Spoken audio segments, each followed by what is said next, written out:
force with which two lives come together. Sometimes for good, sometimes for evil.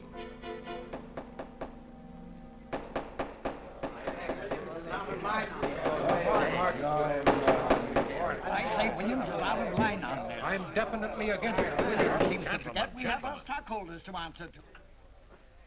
Phone Mrs. Williams, Della. Tell her to be ready in about an hour, and I'll pick her up. Yes, Mr. You phone San Rafael and see if those papers are on the way over from the executive. Yes, Will.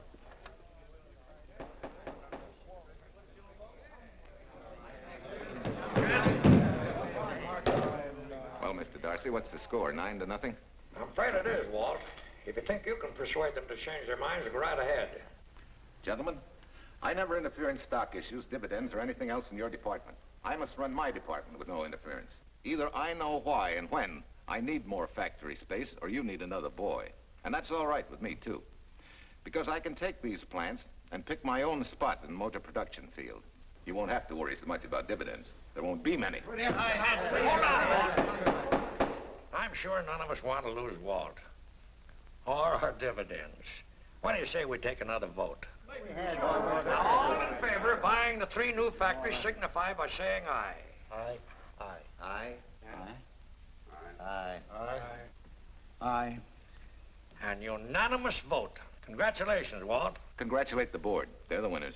Williams, if these factories are so valuable that other companies would jump at the chance to get them, how do you know that you can buy them at the price you quoted us? How do I know? I bought them this morning. Good morning. Della, I was asked to rush this up for Mr. Williams. Get my wife, Della? Your maid said she'd gone to the dentist. I gave her the message. Oh, fine. Oh, this just came. Thank you. What about those papers? They're here. Burke's checking them now. Good.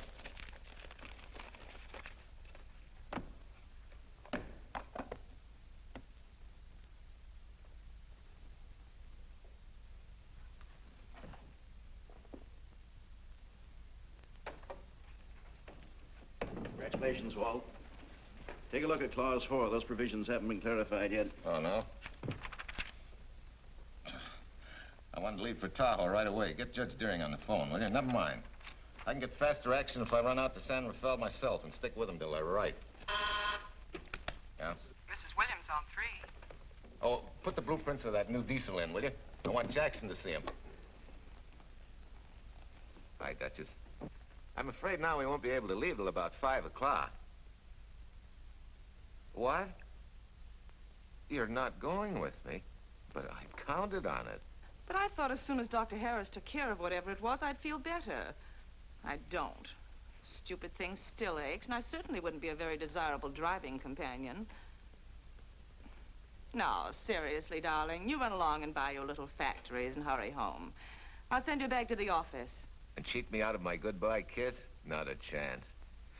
I've got to drive over to San Rafael. I'll stop on the way. Love me? Bye, dear.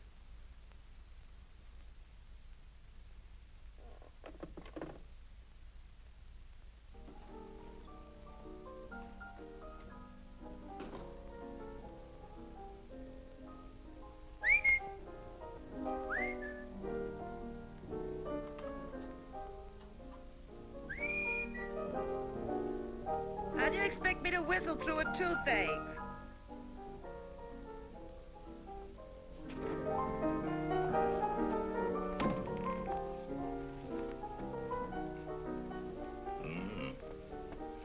Nothing in the whole world smells as sweet as you do, Duchess. Certainly don't feel sweet. I was grouchy as an old bear. Well, old Doc Williams can give you something to fix that. Close your eyes. Relax a minute. Take a look at that and see if you don't feel better. Oh, Walt. Oh, darling, it's beautiful.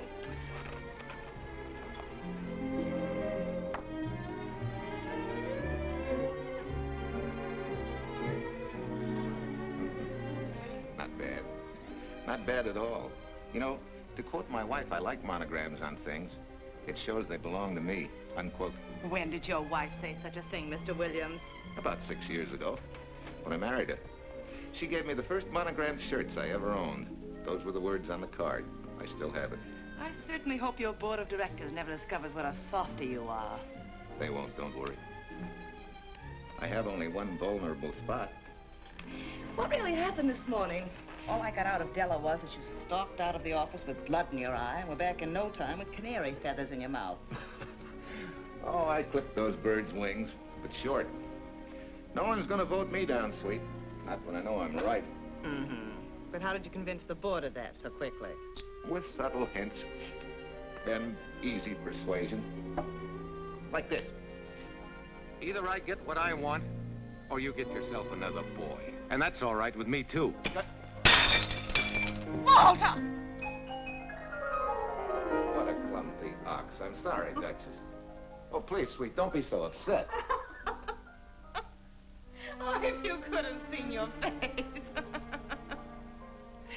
Oh, don't bother, dear. Sulin will take care of that. Not exactly a good prescription for nerves, huh? You know, you're wrong, Dr. Williams. The way I feel now, a good catnap will probably make a new woman out of me. And if it's not going to make you too late... Yes? Well, I'm sure that by 5 o'clock I'll... Swell. I'll run over to San Rafael, get things ironed out, and be back for you by 5. On the nose. Darling, wait. That's perfectly silly. I'll take a taxi cab and meet you in Sausalito. There's a drugstore on a corner opposite the square. I'll be there at 5 o'clock and we can go straight on up to Tahoe. That'll save you all that late afternoon traffic and all that time it'll take to come and pick me up. Smart woman, my wife. Thinks of everything. Where's your bag, honey? Oh, Sulin still has some things to press for me. Sure you don't mind taking a taxi? Very sure. Sweet dreams, Duchess. See you at 5. I better get going. Bye, honey.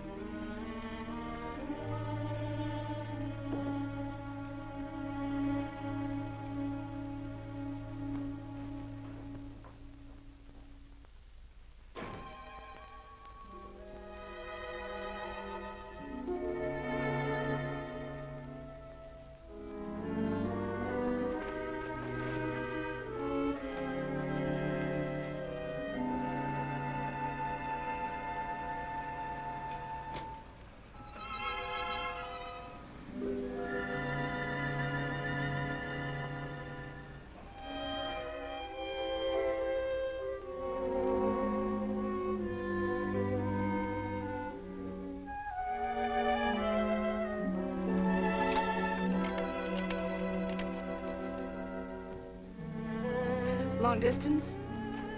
I want Berkeley 79721. Hello. Ah. Hiya, beautiful. Yeah.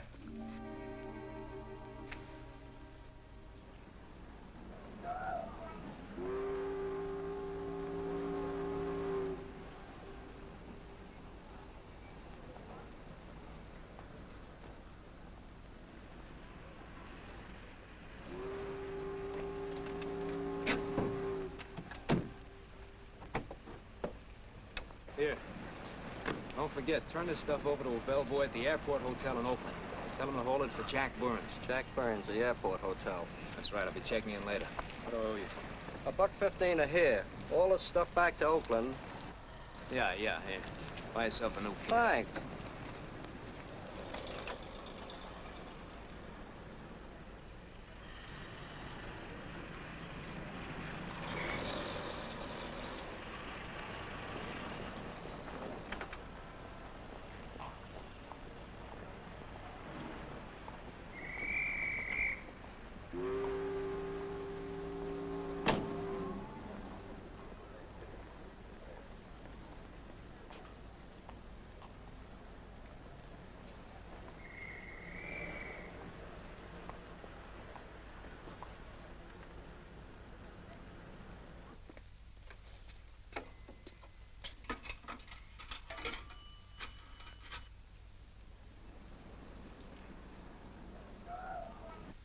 Hey, where's that new woman who was going to meet me? It's after 5 o'clock. Oh, gee, I was so sure you were going to be okay. Maybe you better get yourself another dentist, huh? Of course I understand, honey, of course. Just to prove it to you, I'm coming right on home. No, you really mustn't, darling. I'm going to be perfectly all right, really. And besides... Besides what? Well, I've done something you're not going to like. You remember Aunt Margaret back in Illinois? You mean the old gal in Evanston? I'm way ahead of you. How much? Well, it isn't money this time. It's another relative. Her favorite nephew, Jim Torrance. All of a sudden, right out of the blue, just after you left, he telephoned me from Berkeley. Okay, Judge, I'll see him when I get back. Well, you don't understand, dear. You're going to see him right away. I'm what? Well, all he seemed to want was to be able to get back to Illinois, so I... So you buy him a ticket. That's easy. Well, it isn't. I offered to, but he got huffy and said he didn't want any handouts, and... Well, without thinking, I told him we'd pick him up and give him a lift as far as Denver. I won't say I'm getting exactly an even trade for you, but where do I find this guy? Well, he should be there right now. I told him to be on the lookout for a cream-colored roadster, just in case we failed to recognize one another after all these years. Oh, darling, you're such a lamb. You sure you forgive me? What do you think? Well, I better run along or Cousin Jim might get nervous. Take it easy, sweet, and miss me, will you? I do already. Don't drive fast. And please take care of yourself. Softy. Goodbye.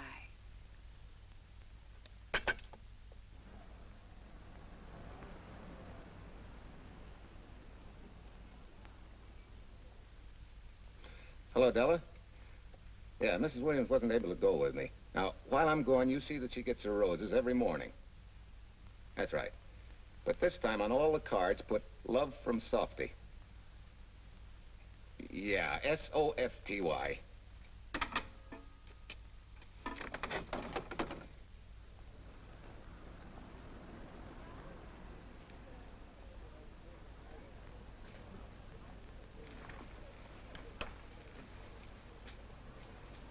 Hello.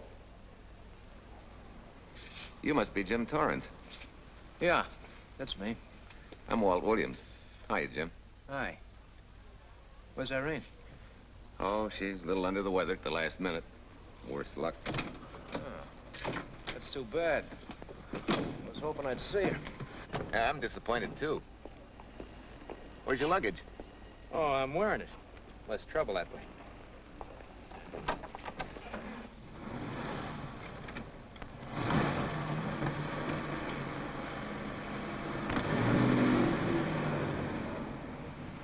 Irene tells me you're heading for Illinois. Yeah. Going been a little rough, huh? Haven't exactly been worried about my income tax. What's your line, Jim? Oh, guess I'm a better salesman than anything else. You know, I can give you a couple of letters when you get back to Chicago. It might help you. It's fine. Little in with the top brass never hurts. What outfit were you with? Patton's Third Army. How was it? Rough. Except for the time in Italy. I kind of liked it there. Patton's outfit never got to Italy. Of course. But most civilians never know or care, and I figured you didn't either. Well, I fooled you that time.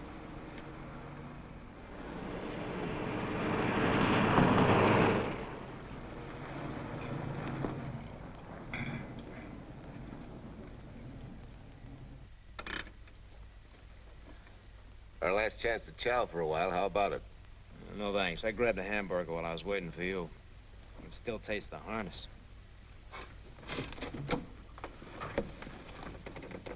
Sure you won't change your mind? No, I'm gonna grab a little shut-eye. Right.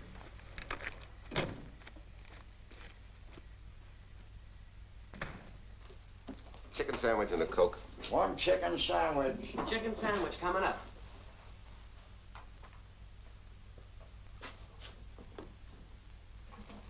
Give me change for $1, will you? Yes, sir.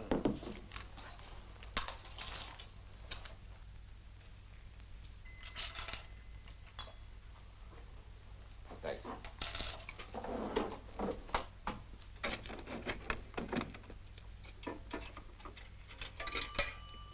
San Francisco. Klondike 2, 6714.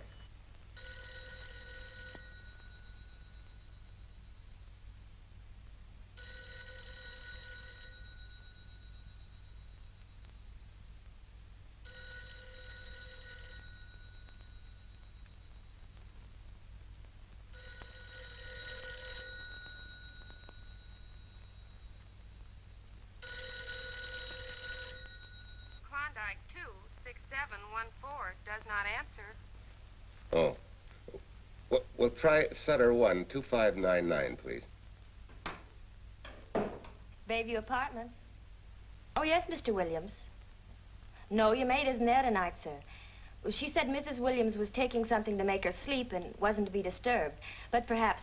No, don't disturb her. Just leave a message that I won't forget about a certain problem.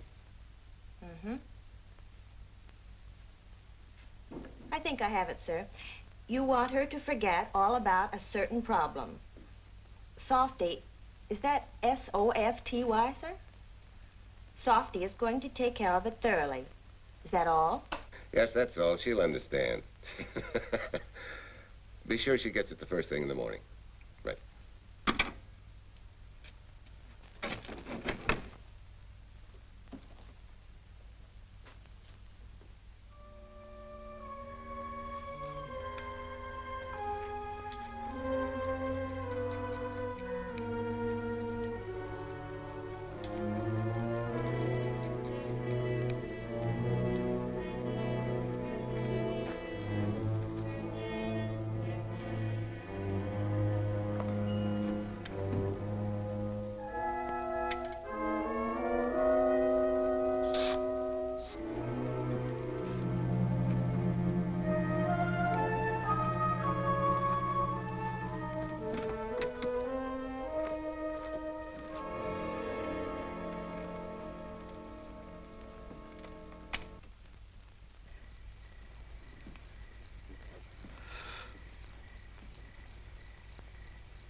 Oh, hi. Yeah.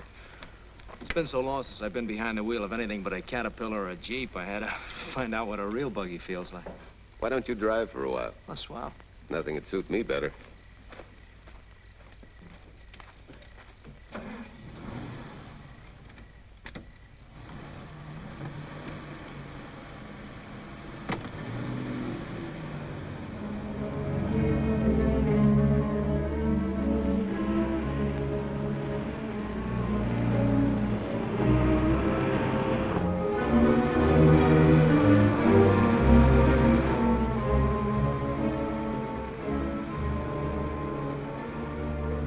Tell me, Irene still got that little scar on her cheek?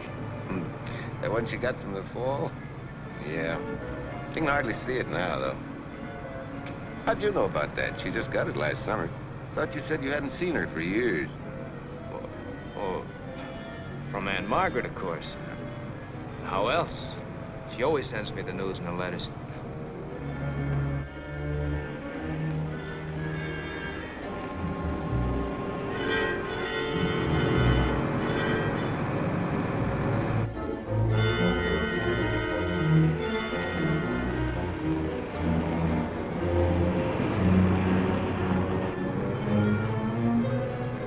Guess your Aunt Margaret will be pretty happy to see you. Irene says you're the favorite nephew. Afraid my lovely cousin was just giving me a build-up for your benefit. You don't know Irene. Maybe not.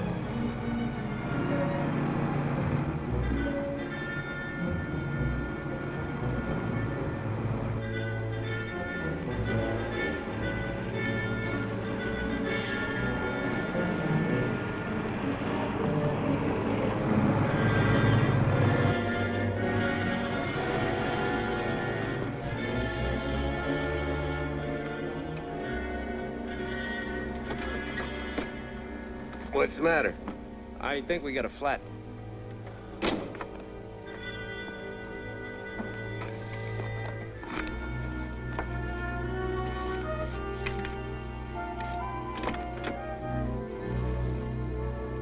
Yeah, flat as a flounder. Well, let's get to work. Hey, look out there, young fella. That's quite a drop.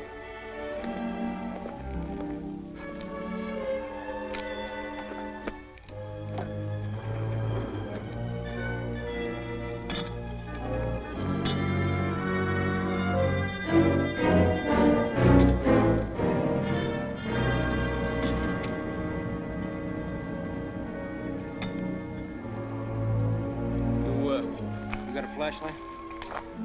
I think I have. Get the jack. I'll take a look.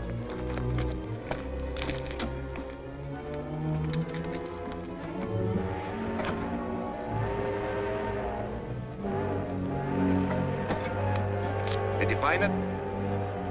Yeah. Yeah, it won't be long now.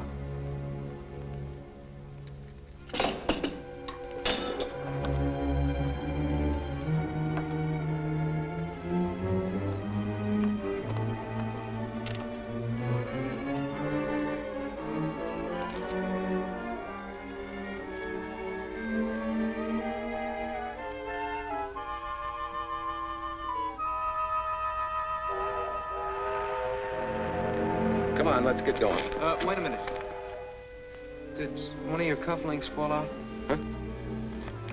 Well, something dropped. I heard it fall right down there at your feet. Hmm. Well, he must have rolled under the car.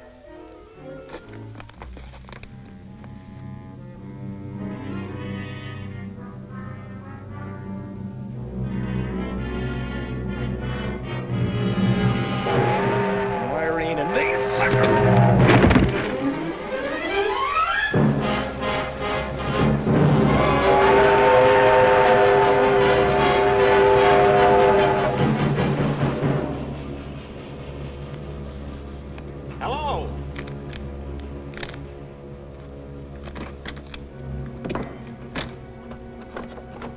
Need a hand? No. I'm all set now. Okay. Good night.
That guy must be crazy.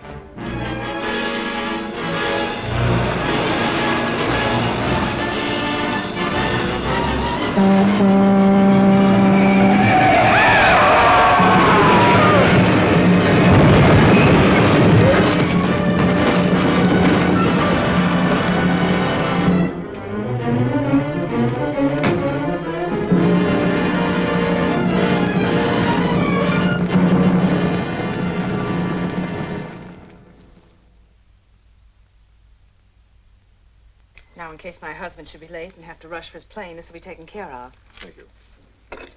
Tell Mrs. Burns the 302.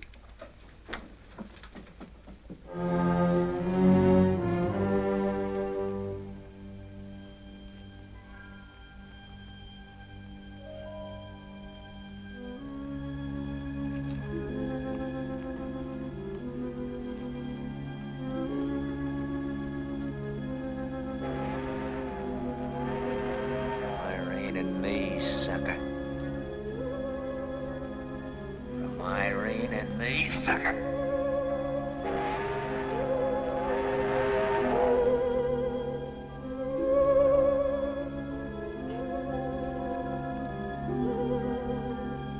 Take care of yourself.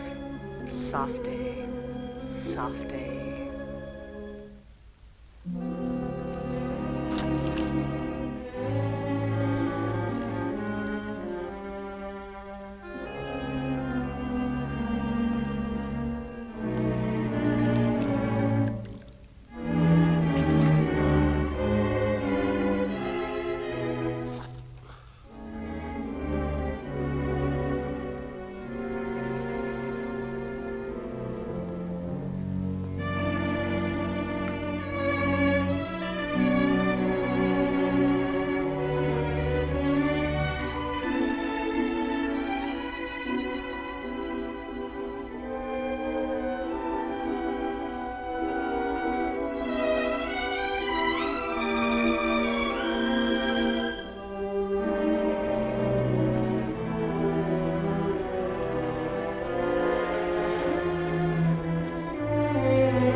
Young lady, Excuse me.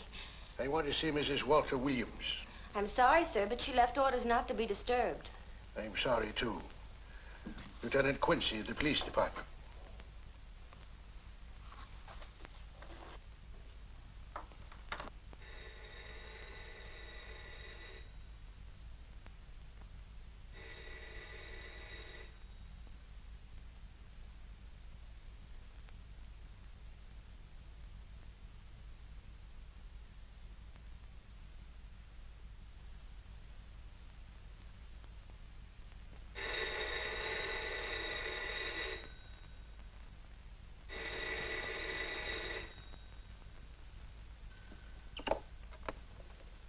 Hello?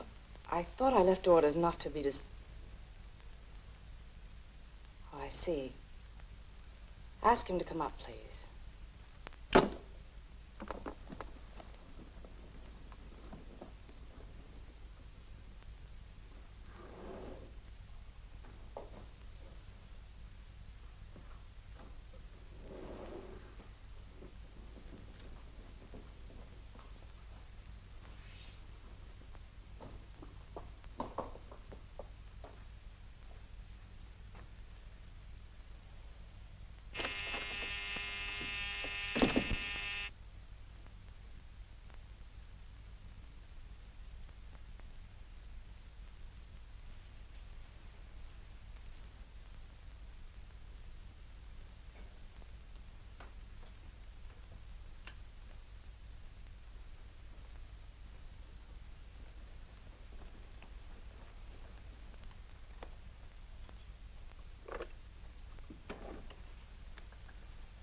Yes? I'm Lieutenant Quincy with the police department. I'm sorry to disturb you at this hour, but may I come in? Of course.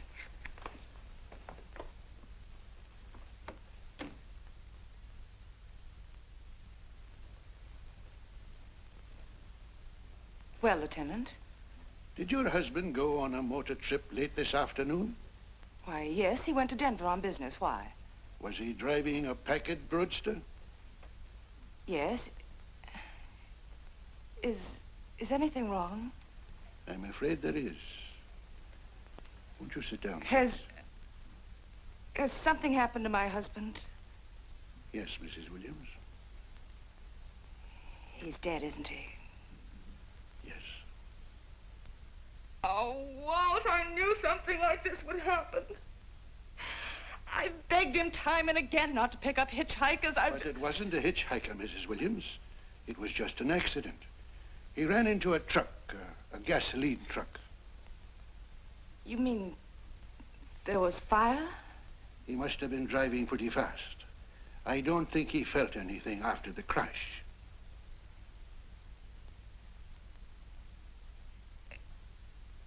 If there's nothing more you need me for, Lieutenant, I think I understand. And may I say you've taken this with a great deal of courage. Good night, Mrs. Williams.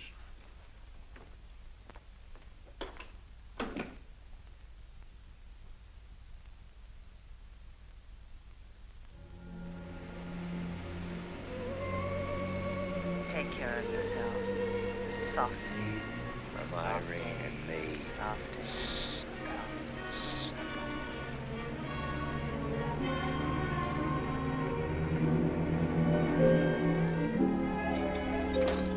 Ready? Yeah. That Williams must have been quite a guy. Yeah, he went to work for Universal Motors as a sheet metal worker. Mm-hmm. Less than 10 years, he's their top production man. Well, he sure went out in a blaze of glory. Yeah. Let's go.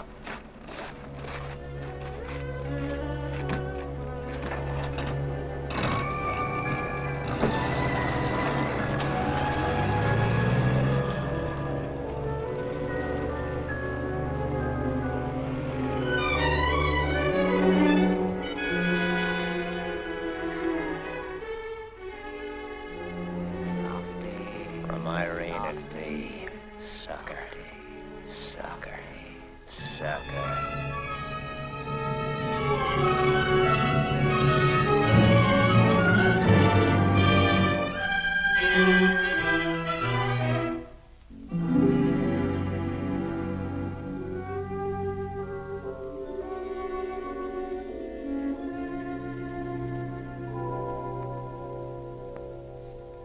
Well, could Mr. Burns have taken a later plane and still made connections for Mexico City?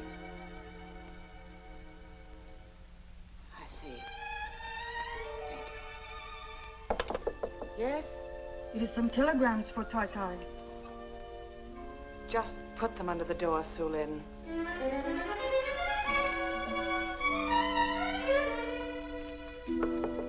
Please, Tai, a policeman Quincy most anxious to see you. Ask him to wait, Sulin.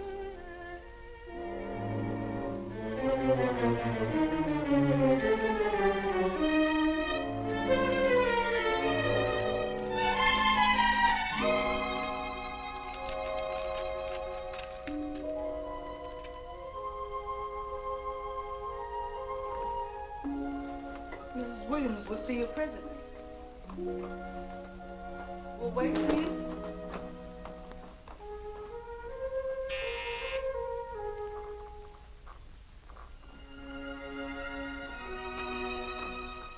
Flowers for Mrs. Walter Williams. Thank you.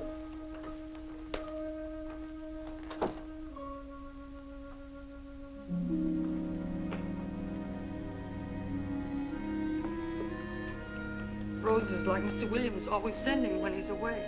You seem to have been very fond of Mr. Williams. Sulin is honored to have served him 5 years, and he... I'm sorry to keep you waiting, Lieutenant. I wouldn't be disturbing you again if it wasn't necessary. And I wouldn't be keeping you but a moment. You're being very considerate. Won't you sit down?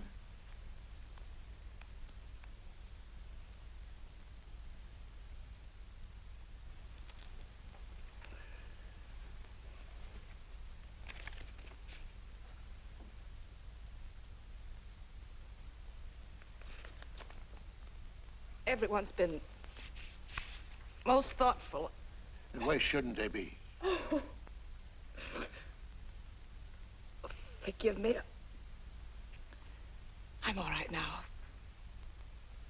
What was it, Lieutenant? The state police would like to have some information. They found some wavy skid marks for quite a distance on the road, as if the car had been out of control when it crashed. Tell me, was Mr. Williams a reckless driver? Why, no. He was a fast driver, but certainly not reckless. Well, was he a heavy drinker? Quite the contrary. Well, what about his health? Could he have had a heart attack and lost consciousness before the accident? Why, no. He was in perfect health, but he'd been working much too hard lately and was overtired. Perhaps he fell asleep at the wheel last night.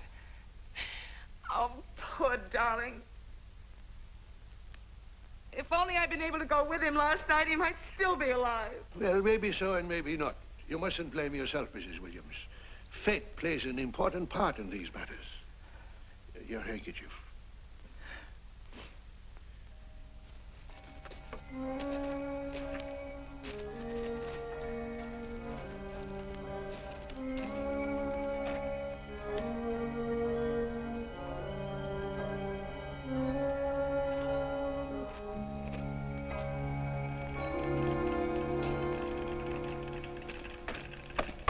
When's the next train to San Francisco?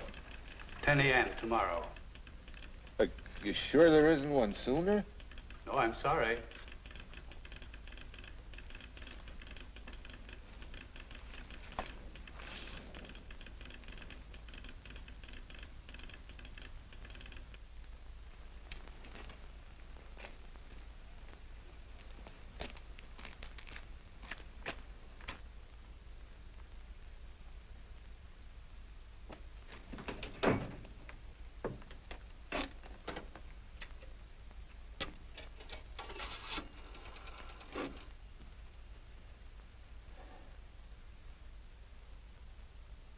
We have a circuit now, sir. Evanston. Calling Mrs. Margaret Hubbard's residence in Evanston. One moment, please.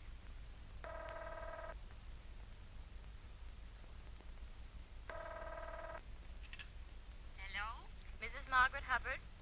Yes? Who's this? Long distance. I have a call from Mr. James Torrance. Who? Mr. James Torrance. He's her nephew, Jim Torrance. The call is for your nephew, Jim Torrance. I haven't any nephew, and I don't know any Jim Torrance. Sir, Mrs. Hubbard says she doesn't know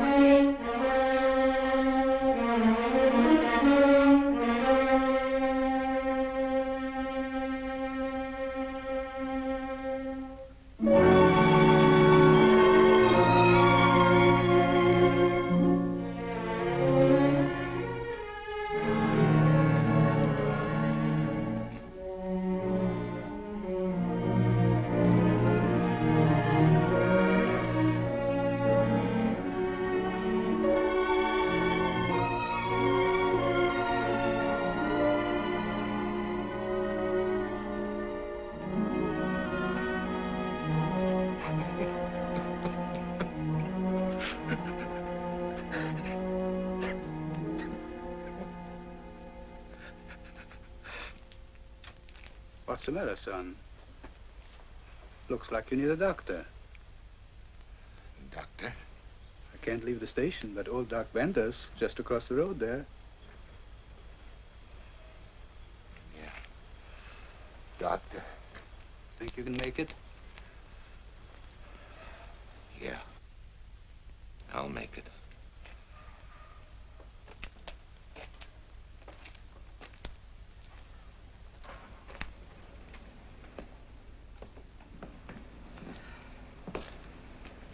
Now take it easy, man.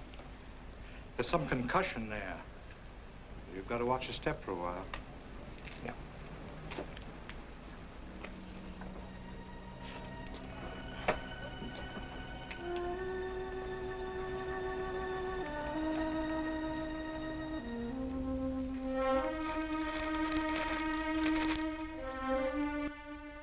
Walter Williams' beautiful widow, who by her own request sat alone in the family alcove during the service.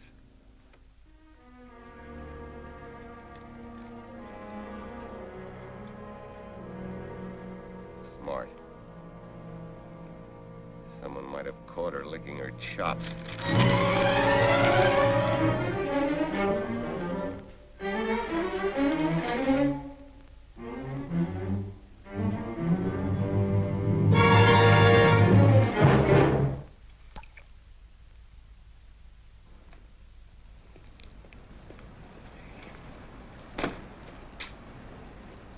Hey, what's that? Walter Williams. Hey, ain't that the guy that... For the love of Mike, what's that briefcase doing here? He's dead. They did him a dirty trick if he ain't. Hey, now, wait a minute. Don't touch it. We better turn it over to the police.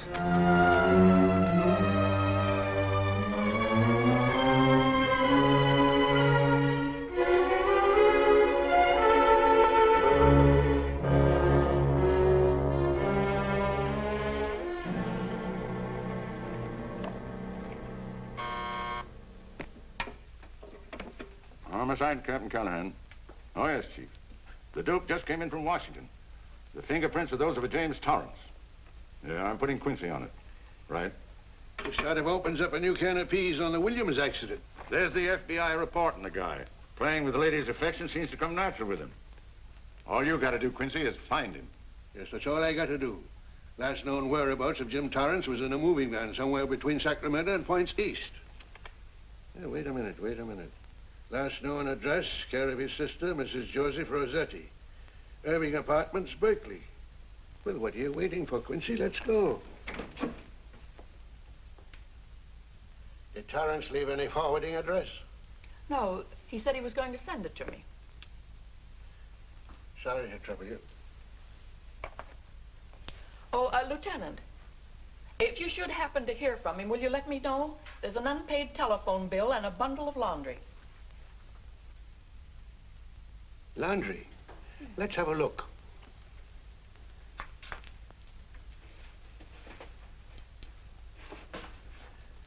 I may have to take this along with me. Not without a receipt, you don't. You mean you don't trust the police? In my business, you don't trust anybody. Mine, too. Holy St. Valentine's Day. Look, he had the same thing on his shirts, too.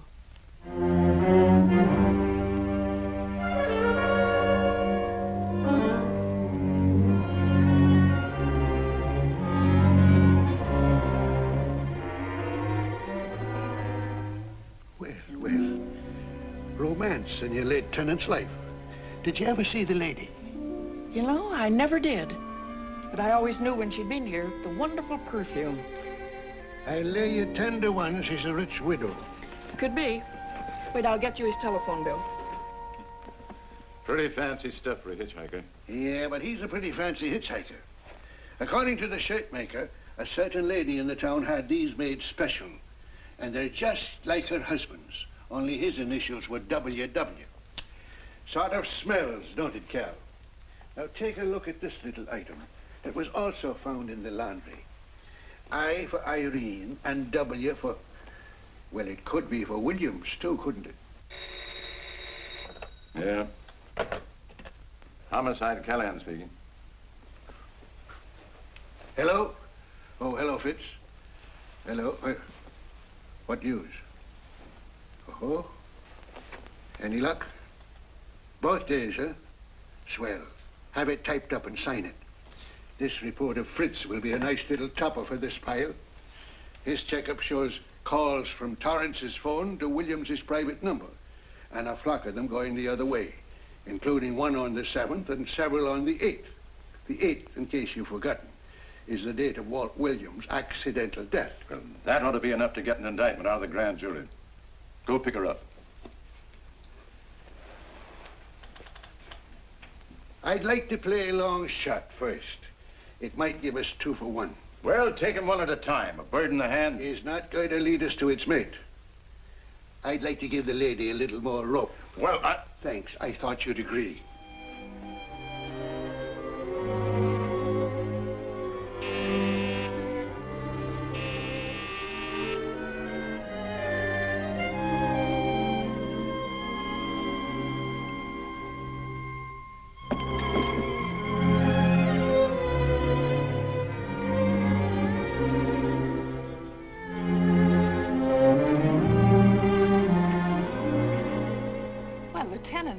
You just caught me. I'm glad.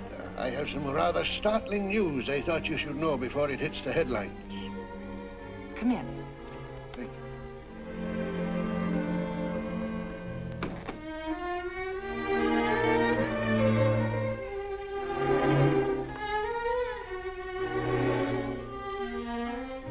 Sit down, won't you, Lieutenant? Thank you. I'm very anxious to hear about this news. It seems that your first hunch, remember, that a hitchhiker was responsible for your husband's death? Well, Mrs. Williams, you may have been right. Why, I don't understand. Your husband's briefcase turned up in Kansas City yesterday in a moving van that had stopped at the scene of the accident that night. Apparently, the murderer made his getaway in it. That explains the wavy skid marks that made us suspect your husband was ill or unconscious at the time of the crash. Yes, I suppose it does. And by now, the man is probably out of the country and never will be found. Don't you worry, Mrs. Williams. There were fingerprints on that briefcase. And as soon as we get the FBI report from Washington, his identity will be known and his description sent out on police broadcast. Oh, we'll find him all right. But just now we are keeping things quiet so the murderer will feel safe until we are ready to close in on him. Yes, I can see the wisdom of that. Yes, I thought you would understand and cooperate. As soon as we know his name, it is possible that you might recognize it as someone with a motive. There's that possibility. You know I'll do everything I can to help. I'm sure of it. Now I'll run along. You'll hear from me. I'll let myself out. Don't bother. And don't worry. Good day.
$1.35.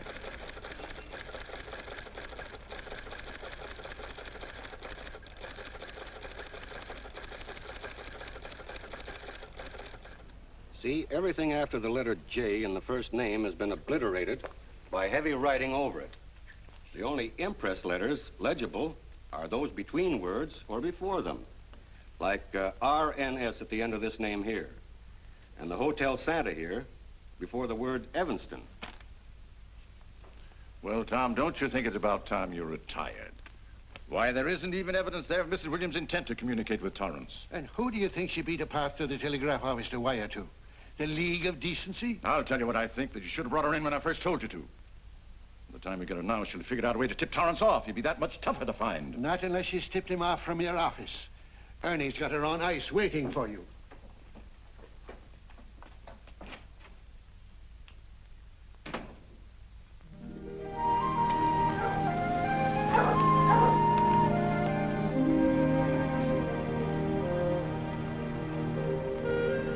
Pretty good, huh?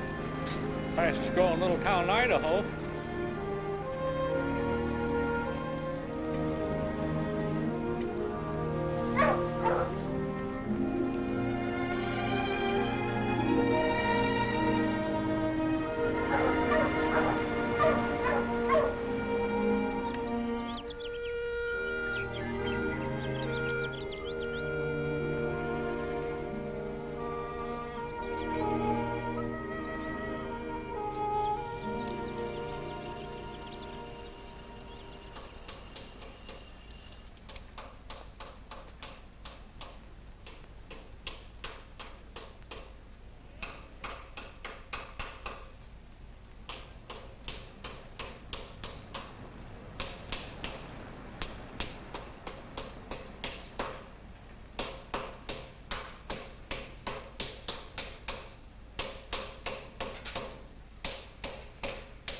Have a heart, son. You trying to wreck that engine? Oh. Sure. It's a hobby of mine. The way you're going at it, you can't miss.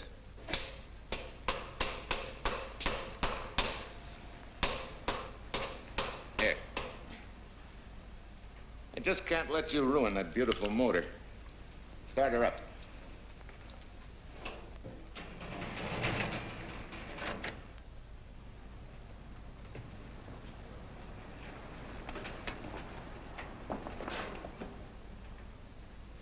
Okay, start her up.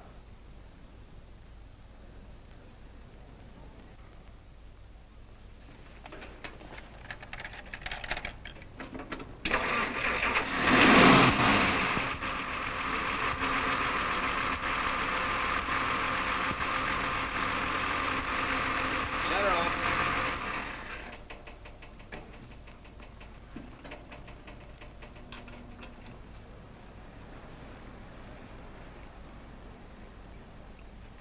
You're certainly not a mechanic by trade. Hands like that. Maybe it's a hobby of mine.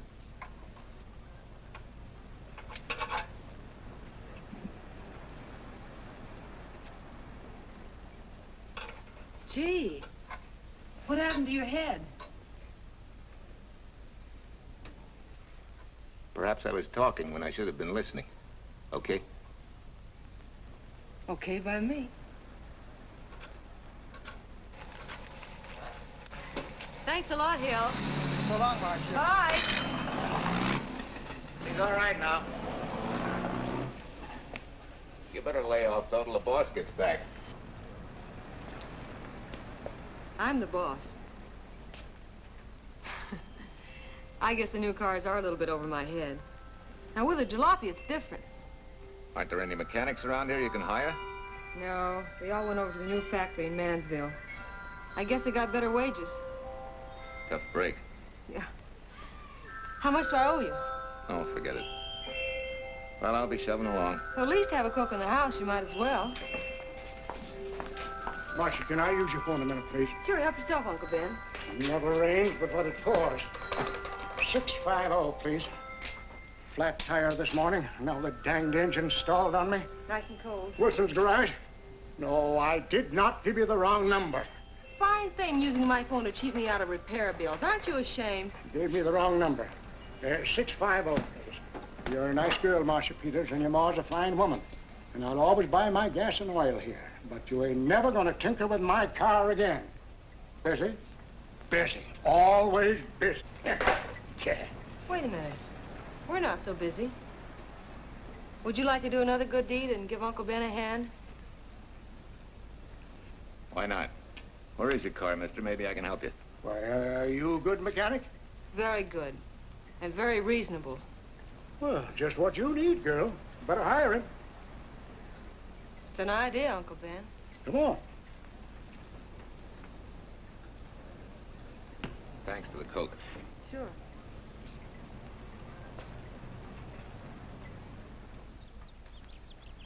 Well, I got Uncle Ben fixed up all right. Nothing but a sticky carburetor valve. Bye. I hope he paid you. What for? It only took a minute. You're certainly not money conscious, stranger. There. This is no kind of work for a girl. Somebody has to do it if I want to stay in business. And I want to.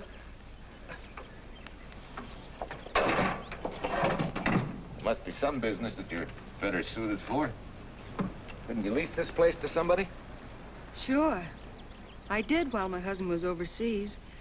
But when he was killed in Okinawa, well, we'd made a lot of plans for the future here. And I had a hunch he'd like it if I took over and tried to make a go of it. Takes more than a hunch to do that. I got along famously. Business has been fine until lately when the help got short. Could be again. I had a good mechanic. Yeah. You sure need one, all right. Well, for Pete's sake, say yes or no. Do you want the job or don't you? You mean you'd hire me without knowing anything about me? You can repair automobiles. What else do I need to know? Except your name.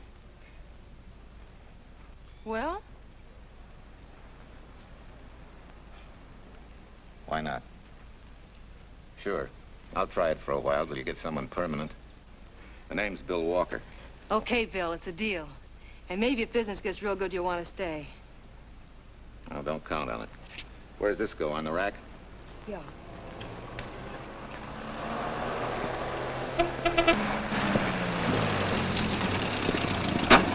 Marcia! Marcia! It happened! It's a boy, 8.5 pounds. Pair of shoulders like a prize fighter. Well, congratulations, Papa. How's Jane? Ah, perfect. Everything's perfect. Gotta get down to the store and tell the gang. Almost forgot. Oh, gee, thanks, Ed.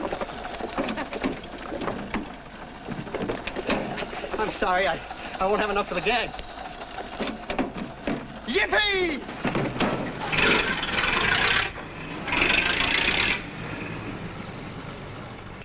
Thanks. Say, we haven't settled the matter of wages yet. Maybe I can't pay you regular salary. Suppose we leave that open till you find out how much I'm worth to the business. Doesn't seem to be any business right now. Might be a good time for me to get rid of this beard and find a place to board.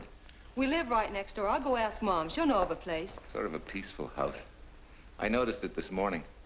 Oh, gosh, I forgot. She's down helping Mrs. Wellesley with her canning. Mom finds homes for everything from stray cats... To stray mechanics? Well, you're not a stray anymore. I'll go phone. Pearl, 674, please. Hello, Miss Wessler. May I speak to Mother? Hi, Mom. I've got some good news for you. I hired a man for the station. Yeah. No. Nobody we know. He's from out of town. Needs to place a board. You got a good one up your sleeve? Okay. Says she has to meet you first to come home for supper. Huh? And you like apple or cherry pie? Cherry. Cherry it is, Mom. See you later. Oh, now I gotta get rid of this. Hey, where's the nearest barber shop? The one and only, just up 2 blocks. Tell Judd you're working for me. When you get back, we'll close up and go home. Thanks.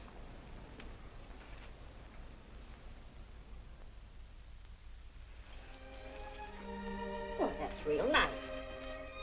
You must have had a good bringing up, young man. Thank you for the young man. We thank thee, O Lord, for thy bounty, and ask thy blessing on this food, and on the new friend who shares it with us. I hope you're good and hungry, Mr. Walker. Who wouldn't be? Mark, she eats like a sparrow, with all the hard work she does. May I have your plate, please? Well, she can start taking it easy now. Boss, the help. Thank you. She never takes anything easy. Has to put her whole heart and soul into everything she does. Well, now that you're through with me, Mom, how about Bill? Have you thought of a place for him to stay? Well, why can't he stay right here? We have a spare bedroom going to waste. And I think you like my cooking. Like it? That's very kind of you, Mrs. King, but it seems an imposition. Imposition, nothing. That's good business. I can get back what I pay you in board and room. Well, Marcia, what a thing to say. If you'd like to stay, we'd like to have you. We have some more vegetables. Mrs. King, you have a boarder. May I have a biscuit, please? Oh, excuse me.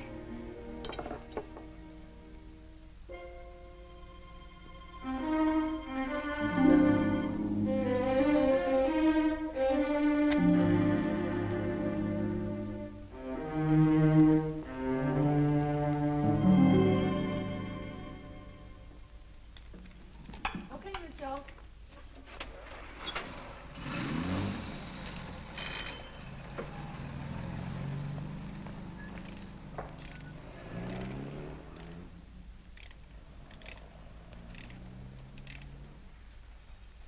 It's wonderful the way tools seem to come alive in your hands. You seem to sort of come alive, too. As though you got real pleasure out of working with them. I do. When you're doing a job with them, you can't think of anything else. Bill, if something's bothering you, why don't you get rid of it? What would you prescribe, doctor? Amputation. For that stupid chip on your shoulder.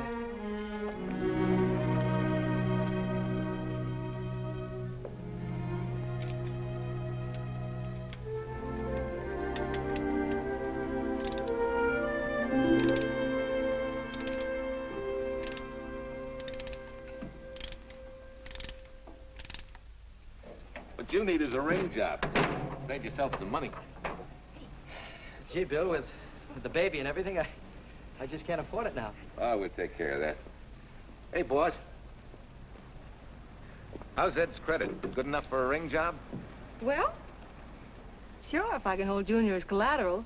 Oh, not a chance, fella. Never mind her. I'll do it on my own time. Oh, thanks, Bill. Maybe we'll see you tonight, huh?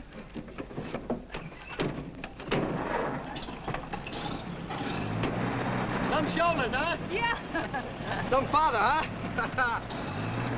Bye, Marcia. Bye, Marcia. Bye. Nice kids. Hey, was Ed clowning about their being hard up? No.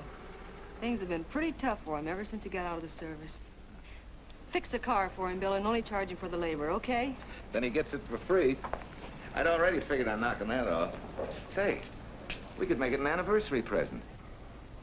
Anniversary of what? Junior's arrival, and mine, 3 months ago today. Time certainly flies. That was a lucky day when you came to MP service. Your work's been bringing in a lot of business. I'm glad of that. Hated to have fallen down on Mom and you. Say, look, boss, why don't we three celebrate tonight and go to the movies? Ed said he and Jane were going. Well, that lets Mom out. She'll be babysitting. I'd love to go, Bill. I haven't been in ages. Here's your opportunity. Go to work.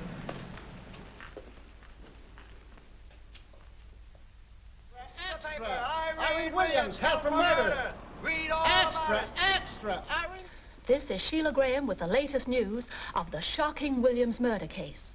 While beautiful Irene Williams is held for trial, charged with conspiring to kill her late husband, the police are searching for James Torrance, believed to be the lover of Mrs. Williams and her partner in the horrible murder of Walter Williams.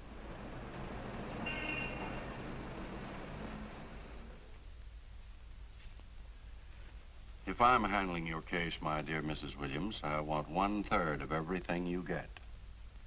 You're out of your mind. You don't realize what I'll get as Walt's widow. Perhaps you don't realize the spot you're in. Torrance's fingerprints were found not only on your husband's briefcase, but, in a manner of speaking, on your reputation as well. There's a detective named Quincy, a very smart cookie. He isn't exactly for you. Frankly, Mr. Warner, I'm beginning to wonder if my attorney is for me. Underestimating the enemy's ammunition would scarcely be wise. Now, if we can get to trial before Torrance is found, they'll never get a conviction. But... But what? If he shows up, we may have to fry him. Oh, no. Let's not cross that bridge until we have to. But if it comes to a choice, we're not going to burn, are we?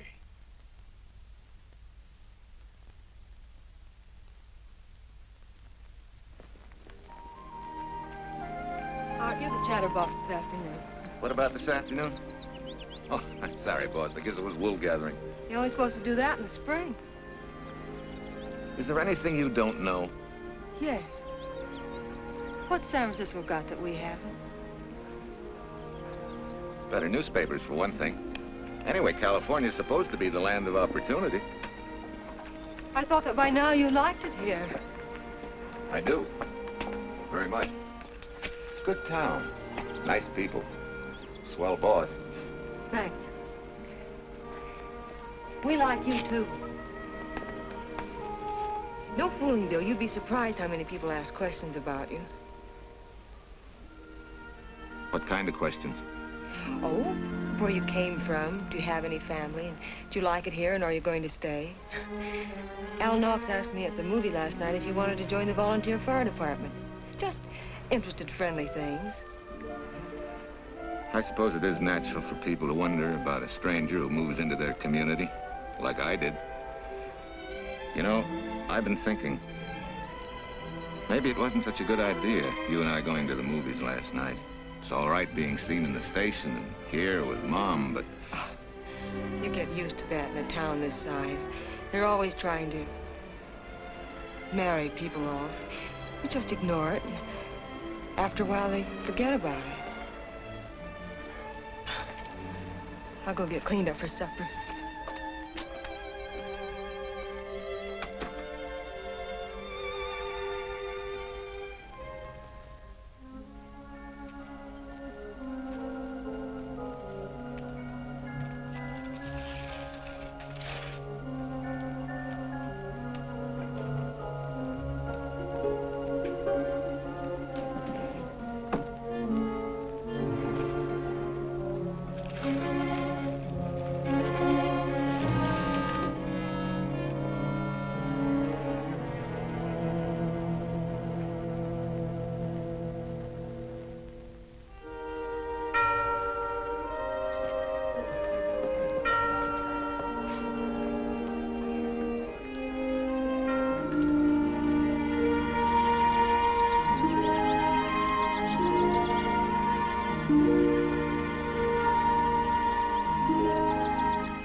Tell you how many years this Sunday takes me back.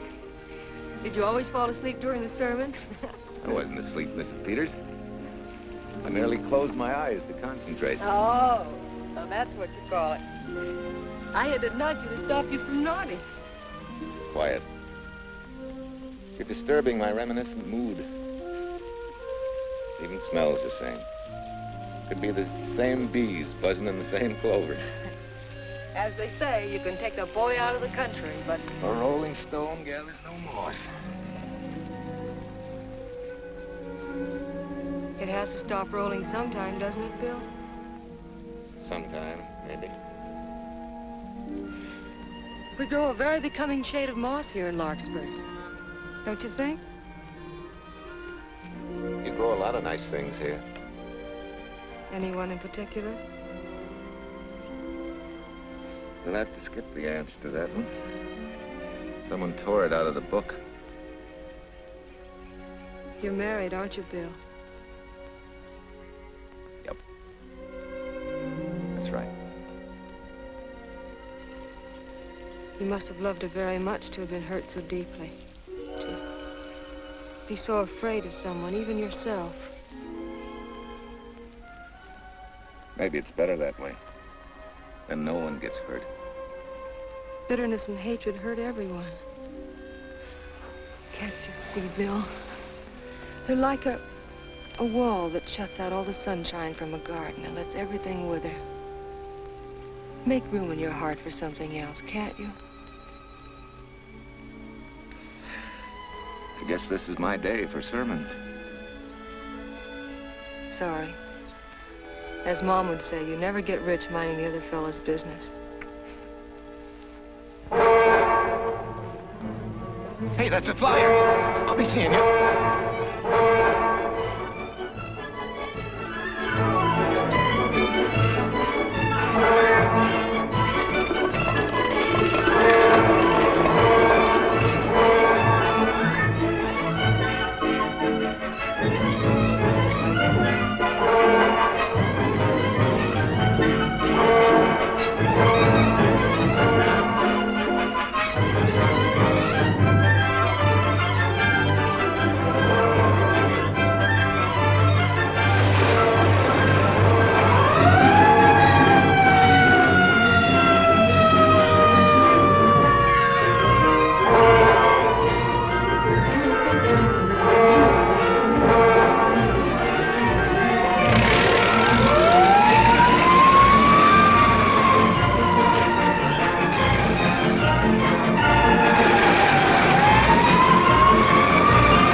Anybody home? In here, Bill.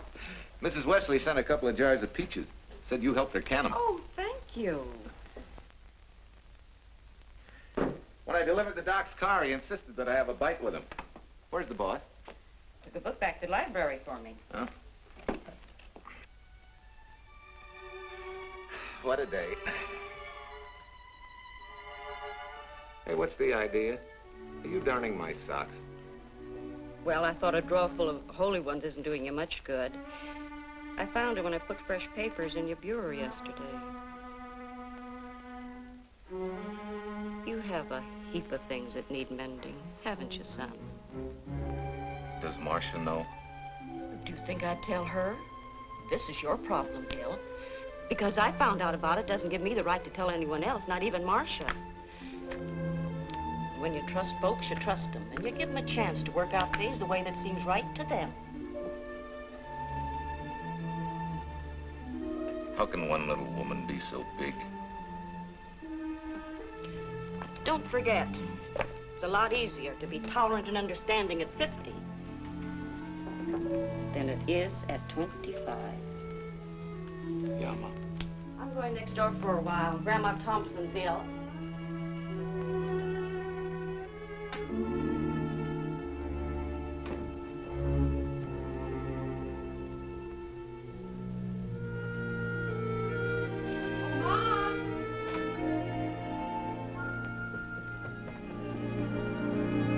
Bill, are you home?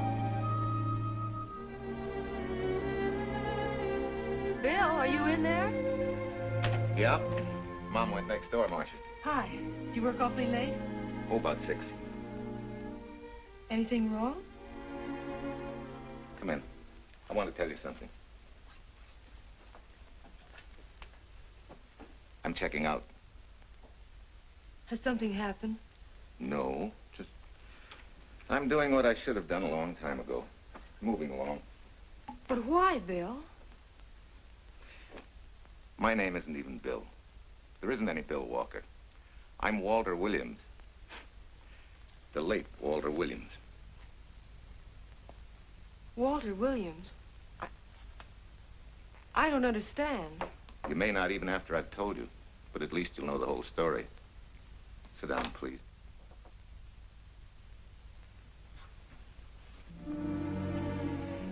Finally, Larkspur. And you. From there on, you know. I'm glad you're going back to make things right. Going back? Wild horses couldn't drag me back. What are you going to do about your wife? Nothing. You're going to let her go to trial for murder? Oh, no, Bill. Why not? She tried to kill me, she and her cousin. But they didn't. Who says they didn't? Let them try and prove it.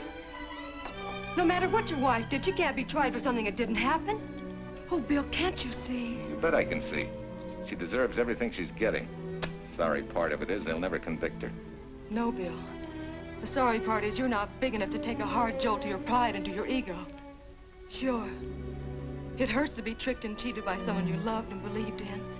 But that doesn't give you the right to take justice into your own hands, to trample on the hearts of others and walk out on life. A barren, frustrated boyhood.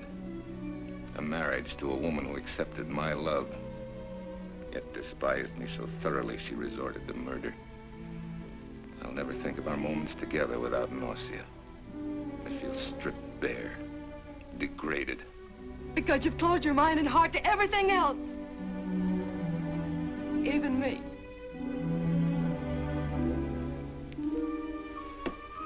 Oh, Bill, please. Don't destroy the one chance we have for happiness. We haven't got a chance. Doing the right thing never works out. I know. In this world, you turn the other cheek and you get hit with a lug wrench. Forget me, boss. Try and forgive me.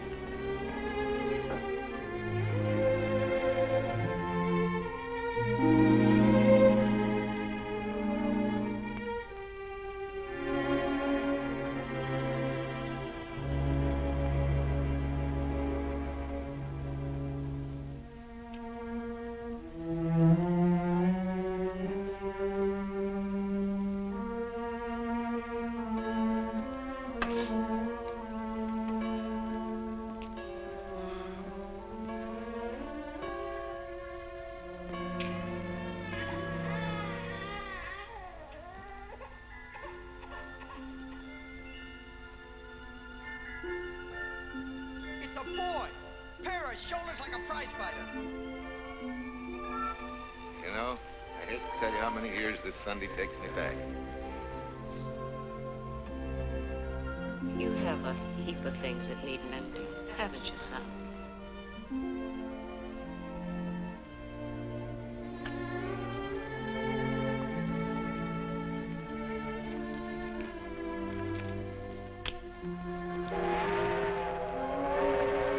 Take care of yourself.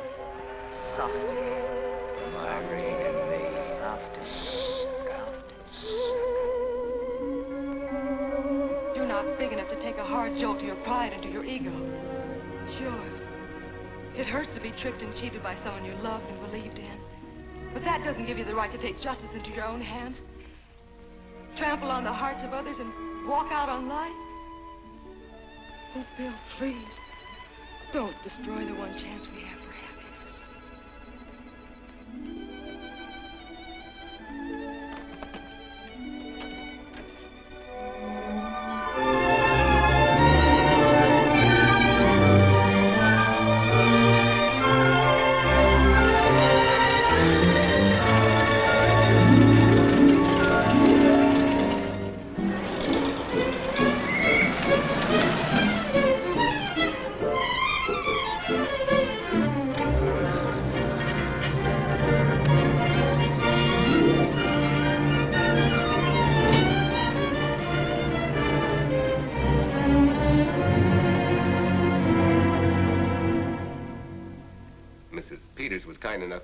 To substantiate at least the Larkspur portion of what I've told you. Very thoughtful of you, Mrs. Peters. Mr. Williams, when you read in the newspaper that the hitchhiker who attacked you had been, well, a close friend of your wife's for some time, it must have been a great shock to you. I didn't come here to discuss my emotional reactions, Lieutenant. If you need me for anything further, Captain, my office will know where to reach me. Let's go, Marshal. Just a minute, Mr. Williams. We'll need your signed statement for the grand jury when we ask for your wife's release. It won't take long to be typed. Yeah? All right.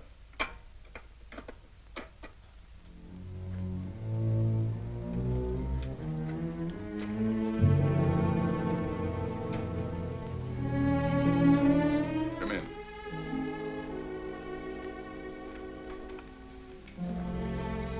Sit down. Mrs. Williams, we We have news for you. Really? I can scarcely wait.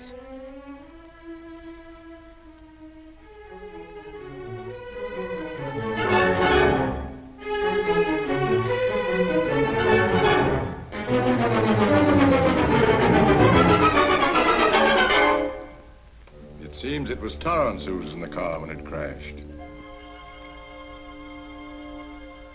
Jim? Dead?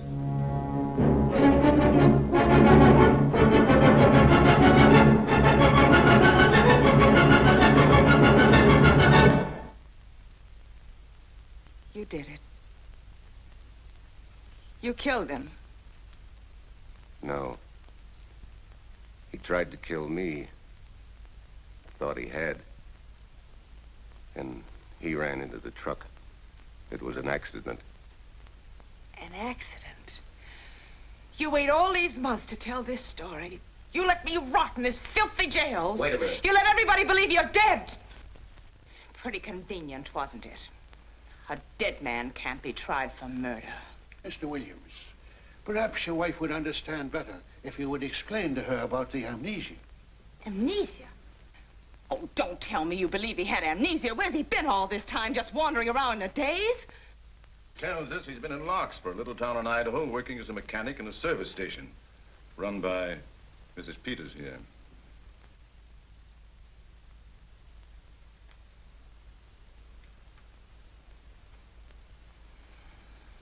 I understand perfectly. Now that my chance for happiness is dead, I suppose you'll demand the divorce I begged you to give me so that I could marry Jim. That's fantastic. Yes, isn't it? After you telling us that the man you picked up was a perfect stranger. Well, that's not true. The time and place for meeting Jim had all been arranged. I must advise you, there's a law that a wife can't testify against her husband. There's a law against murder, too, but that didn't stop him, and nothing's going to stop me until I'm through. It's all right with me, Captain. Go on. Talk your head off.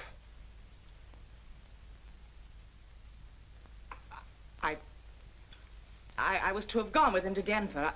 He insisted on it, although I was quite ill. Several hours before we were to leave, he came home. There was a violent scene. He threatened to kill me unless I agreed to give up Jim. And I wish he had. This is incredible. Not one word that she has said is true. Then you've nothing to worry about. Mrs. Williams, was there a witness to the threats you mentioned? No. Unless the maid overheard. She was in the apartment. In fact, she picked up the pieces of the vase that he threw at me. Where's she now? I don't know. She left me suddenly after all this began. Please, could the questions wait? I feel rather ill. Will you have Mrs. Williams ready for the grand jury at 10 o'clock tomorrow morning? That's all.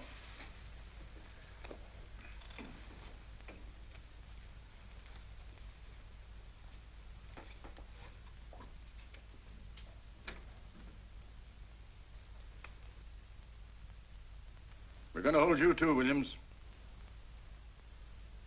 On what charge? Suspicion of murder.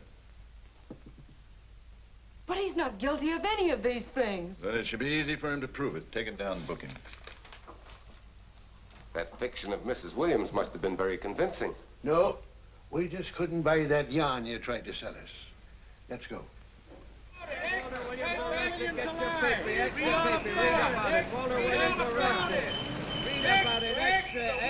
Watch me, White, Reed, and murder charge. Extra, get your paper. Walter Williams charged with murdering White's mother. Extra, get your paper. Irene Williams goes free. Husband held. Extra, get your paper. White, Reed, and murder charge. Walter Williams charged with murdering White's mother. And Daly's going to cover Williams' office. Okay, boys, hop to it. I want all I can get by 10 a.m. tomorrow for the grand jury. Okay, Chief. Oh, Tom, don't miss a bit. Dig up everything you can on Williams and the Peters dame. You sort of believed Irene Williams' story, didn't you, Ben? She made better sense than he did. Well, sure, she's a better liar than he is. Don't forget, I went all through her grieving widowhood with her. She's a bad customer. Well, that's for the grand jury to decide, and Williams insisted on letting her talk. So it's his funeral. Funeral, all right. Especially with that yarn he told. But murder's out of character for him. There's a few pieces missing somewhere. There might be in Idaho, if it's not too much out of character for you to get going. You're going to miss me, Cal, when I retire next year. Maybe I'll join Private Eye and solve your cases for you.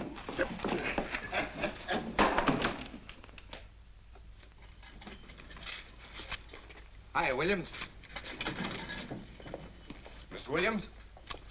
Thanks. Got a deal from the bottom here, don't you? Sorry, Williams. Okay, Williams.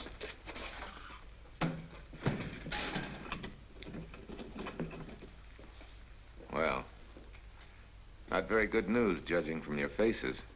Well, Wolf, the grand jury returned indictment against you. Mrs. Williams was released. I see. Now, don't you worry, Walt. We'll have you back at work where you're needed, and in short order. Come on, Eldridge. There's a visitor waiting far more attractive than we old fogies. We're just leaving, Mrs. Peters, but remember, don't hesitate to call on me for anything. Thank you so much.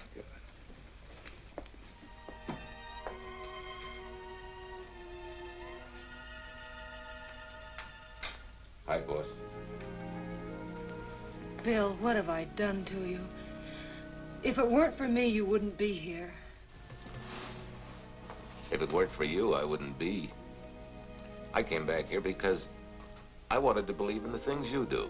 I still do, no matter what happens. Will you do something for me? Go back home, where I know you'll be taken care of. Not a chance. You'll have to think up a better reason than that to get rid of me. I'm a big girl now. I've just been to Larkspur, Williams, where I found these newspaper clippings. Of course, some of them are 3 months old, but you seem to treasure them, so I brought them along. So? I don't think they exactly substantiate your claim of amnesia. As if you were interested in substantiating any claim of mine. Now, let's get one thing straight. Most people, when they get in a jam, think the police are only interested in the prosecution. Our job is to get the facts, the truth. And the truth never hurt anyone but the fellow that lied. Unless he was a beautiful woman. Oh, quit kidding yourself, Williams. You made the boner. I had no more to do with Torrance's death than you did. And out of the whole population of Northern California, you just happened to pick up a hitchhiker who happened to be your wife's boyfriend. Ah, have a heart, Williams. I suppose you'll tell the truth when you take the stand, but you better have some mighty conclusive proof if you expect the jury to believe it. Wait, Lieutenant. Bill, we all know you're not guilty, but we're going to need help to prove it, and need it badly. Lieutenant Quincy can't take sides, but if we're right, he has to be on ours. And I have a hunch he wants to be. Why don't you tell him the whole story? All of it. Please. I'd like to, Quincy, very much. Guess I should have told the whole truth in the first place. But I wanted to clean this mess up with as little scandal as possible.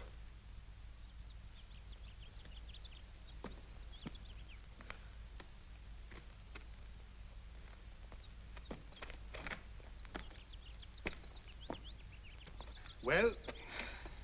No sign of the lug wrench or anything. My dear Mrs. Peters, will you please stop trying to be a detective? How many times do you think the police have combed this spot for any kind of evidence? Now, be a nice girl. Take Mr. Williams' advice. Go back to Larkspur. What time is it?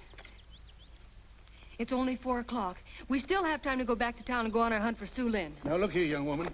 You've had me on the run since early morning. But, Lieutenant, the maid seems to be our only hope now. We've got to keep looking till we find her, that's all. That's all? Wait. She was naturalized, wasn't she? Suffering chopsticks.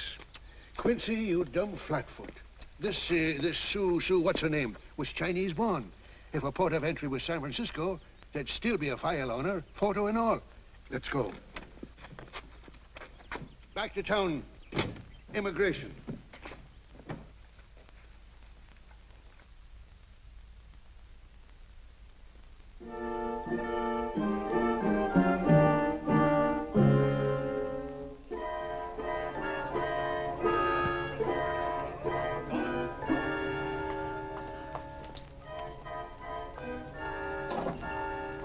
The council has given us the right lead.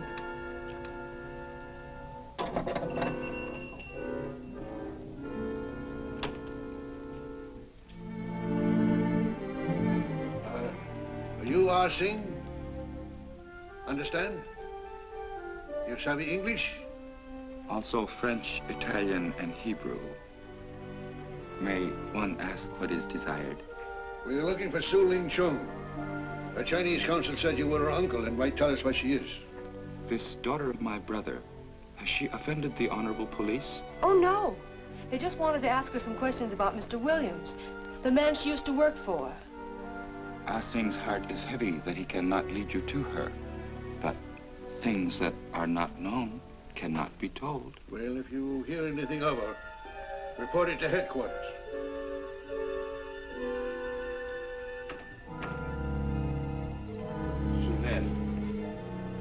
Untruth is not good for soul, and not wisdom when told to policemen. Better for the soul to be kind than to be wise. Sulin must keep silence to help in this matter.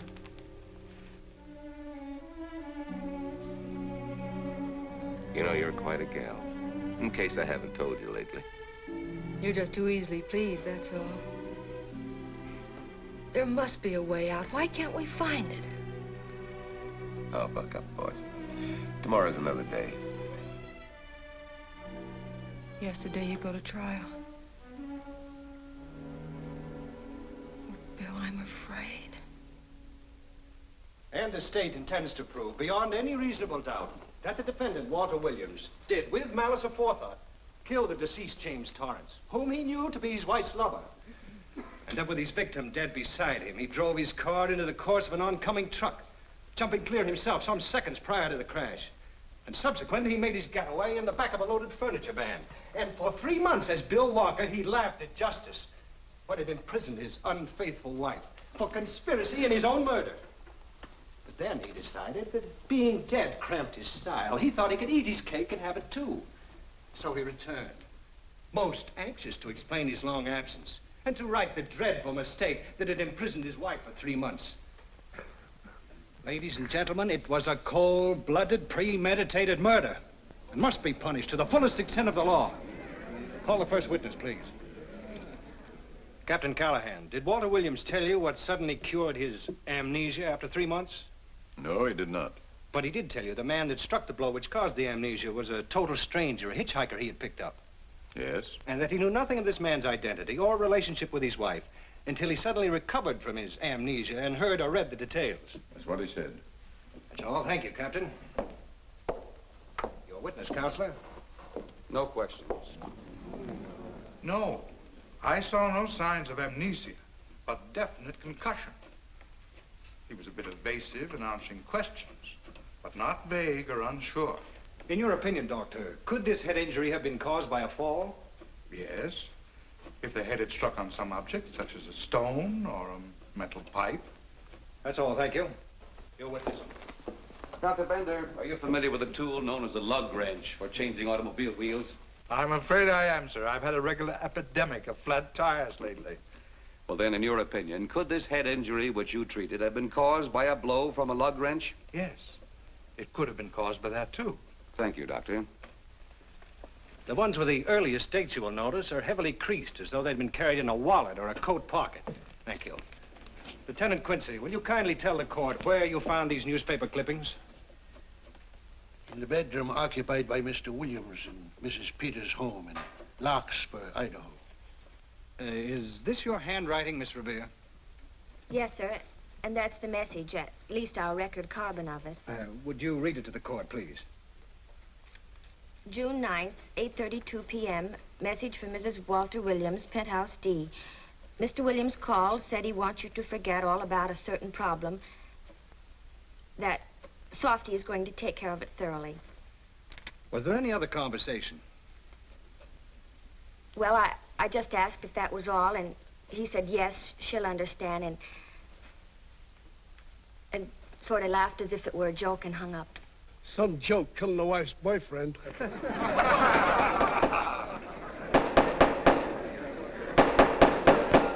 of the state versus Walter Williams. All the rounds so far have gone to the prosecution, and it was a grim-faced Williams who was returned to his cell this afternoon. What the score will be after he takes the stand is anybody's guess, but he's going to need some lucky punches to get a decision. And though Torrance struck with intent to kill, after telling you this is from Irene and me, sucker, you still telephoned Illinois to find out if there was a Cousin Jim. You are hard to convince, aren't you, Mr. Williams? Is it so incredible that a man should fight against believing such a thing about his wife? Oh, that is very touching. From a husband who planned a trip on which he intended to destroy his wife and did kill her lover. That's a lie. Your Honor, I object to the conclusions drawn by the prosecutor and move that it be stricken from the records. But, Your Honor, there is a corpus delicti, remember? Who was your wife's lover. Objection sustained. There's also her own story, which in front of witnesses you insisted she tell. And then we have your own two different stories from your own lips. One featuring a perfectly strange hitchhiker, the second an equally strange Cousin Jim, without a questionable substantiation for either bit of fiction.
You remember me, don't you? I was here with Lieutenant Quincy from the police department.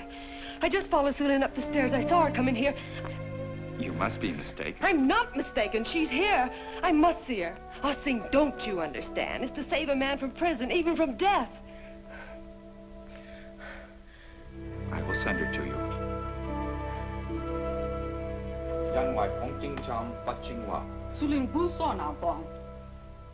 Oh, Sue Lynn, we've been looking for you all these weeks.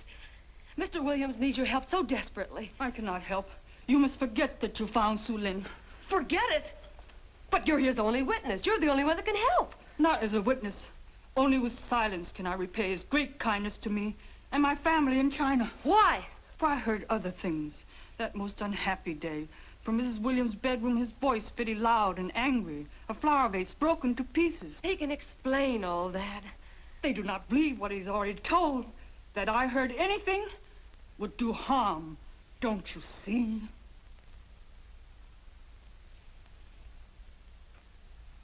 Yes. Much sorrow comes from women who know not honor and truth.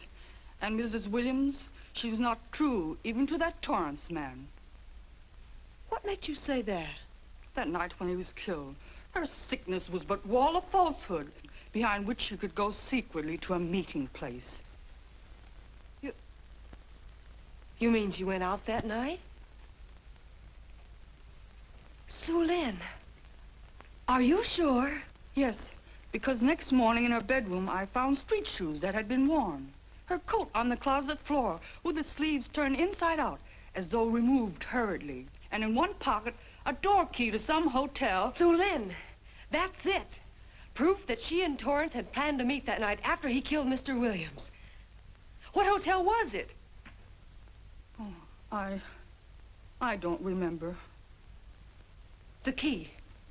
What did you do with it? Returned to coat pocket. Come on. We'll get to Lieutenant Quincy. He'll know what to do. And pray, Sue Lynn, every step of the way.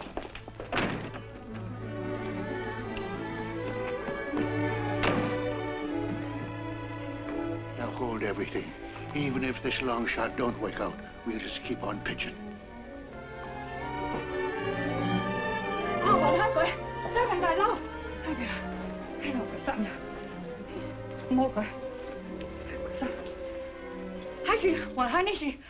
Here it is, yes. Room 302, Airport Hotel, Oakland.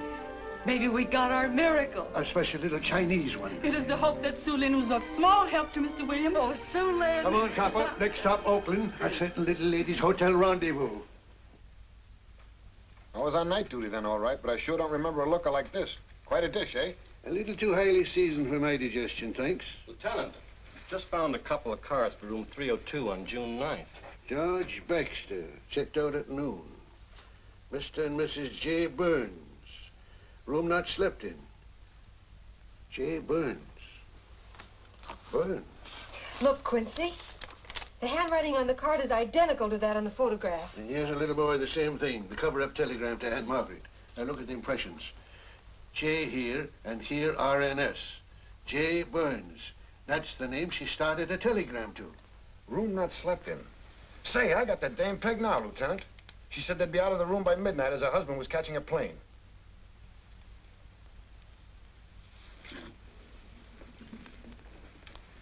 But Quincy... Reservation for Sam Andrews. Yes, sir. This ties it all up, doesn't it? Yeah, like a greased pig. What do you mean? We've got the evidence now, the proof. Of what? Sue Lynn's theory that Irene was playing the field? This evidence only proves that she came here to keep a date with a man named Burns. We can't even prove that he didn't keep the date. But you know he didn't. There wasn't any Burns. It was only a name that she and Torrance used. Fine. If you can prove that, Williams will be free. But none of this will prove it. Sorry, copper, but we are just up another blind alley. Willie? Yes, sir. There's a couple of sample cases from Mr. Sam Andrews. Came up from the station this morning. Take them to Parlor B right away. Sure thing, sir.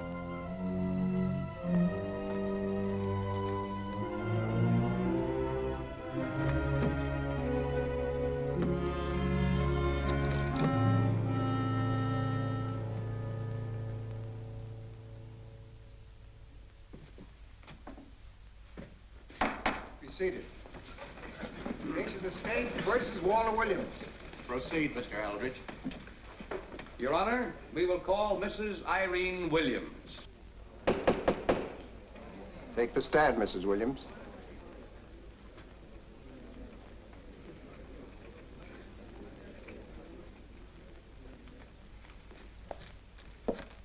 Raise your right hand.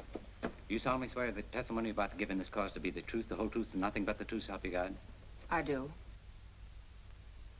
Hey, what cooks? The defense calling her?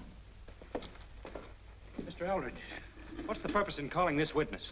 Merely for purpose of identifying handwriting. Now, Mrs. Williams, this photograph of you... Was stolen from my apartment. So, according to the inscription, to Walt, my adoring and adored husband, Irene, this belongs to Mr. Williams. This is your handwriting, isn't it? Of course. I'm touched that he should have wanted it so badly. And this telegram, addressed to Mrs. Margaret Hubbard. Is that also your handwriting? It is.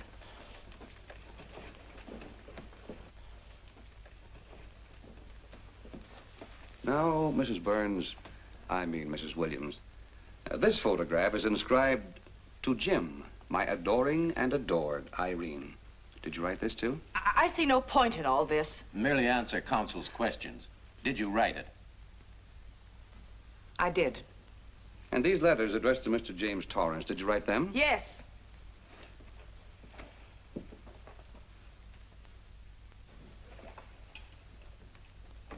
And this monogrammed garment, A gift from you to Mr. Torrance? Why must I be tortured again by all this? I never made any secret of my love for Jim Torrance.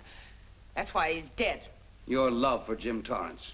Yet on the very night he was killed, you had a rendezvous with a man named Burns, didn't you? I don't know what you're talking about. I don't know any man named Burns. I was at home that night, very ill. Oh, yes, the sleeping pills. Well, you must walk in your sleep then, for you spent at least part of that night at the Airport Hotel in Oakland, where you registered for Mr. and Mrs. J. Burns. Don't waste the court's time trying to deny it. This is the registration card that you signed at 9:20 p.m.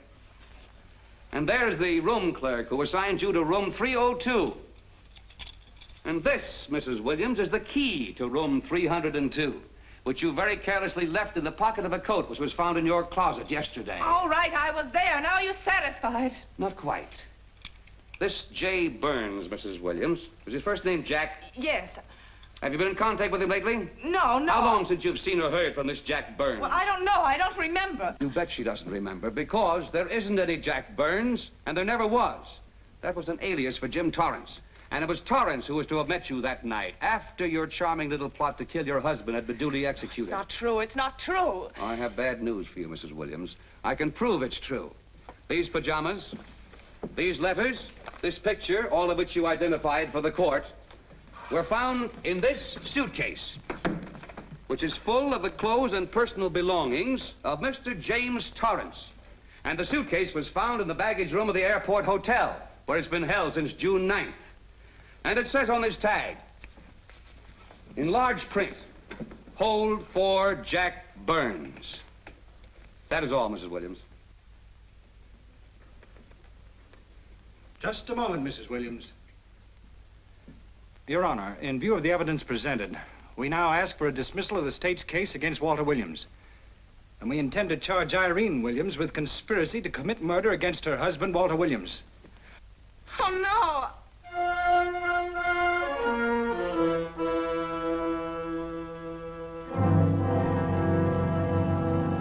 The case against Walter Williams dismissed. Court adjourned until 2 o'clock.